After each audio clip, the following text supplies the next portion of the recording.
Hello, my friend. In this video, I want to share with you 3 things we should never assume about an assailant. Stick around.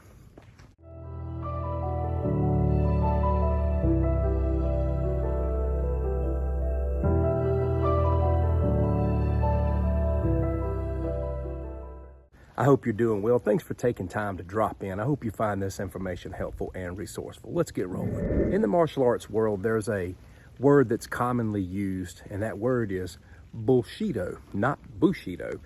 Bullshido is martial arts practices that are rooted in that which is absolutely unrealistic in the real world. And unfortunately, a lot of people have an unrealistic mindset about what works out in the real world.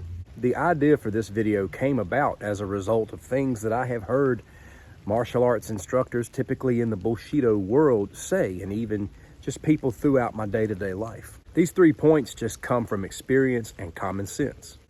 So let's get right into it. The first thing you should never assume about an assailant is that they're always going to be predictable.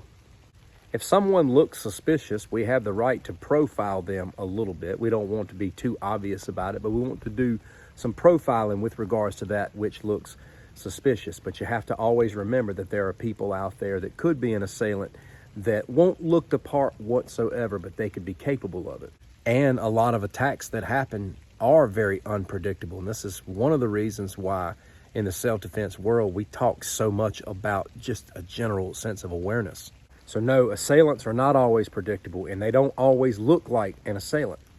The second thing we have to stop assuming or believing about attackers and assailants is that they are mindless or incompetent. We've got to be very careful not to allow our perception of life to come from movies. You know, in movies, you have your mindless, incompetent thugs, and then you have your big boss who has all the skills. You watch any action movie, a lot of your thugs are just incompetent, mindless people. But in the real world, that's not the case at all. Yes, there are times where you may be dealing with a very mindless, incompetent person, but you have to understand that a lot of assailants have taken time to think about what they're going to do and why they're doing it.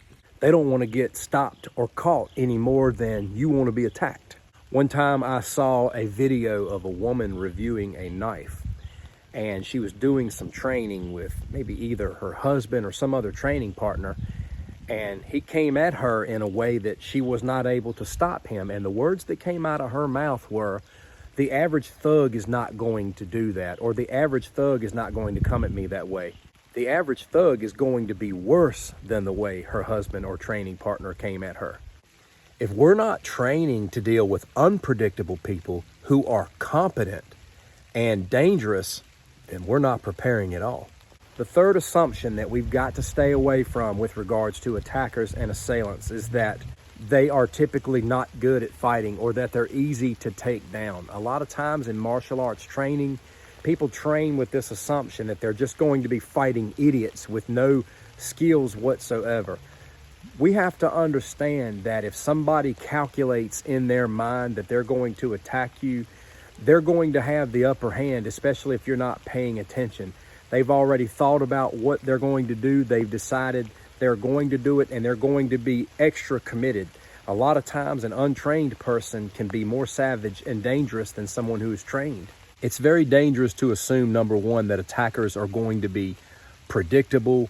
It's dangerous to assume that they're mindless and incompetent and not well thought out. And it's especially dangerous to assume that they're going to be somebody that's easy to take down with some move that we learned in karate class. People out here on the streets who commit themselves to violence are very dangerous people. They need to be treated that way, and we need to train for the impossible. We need to be training with the understanding that we're going to be full of fear and adrenaline.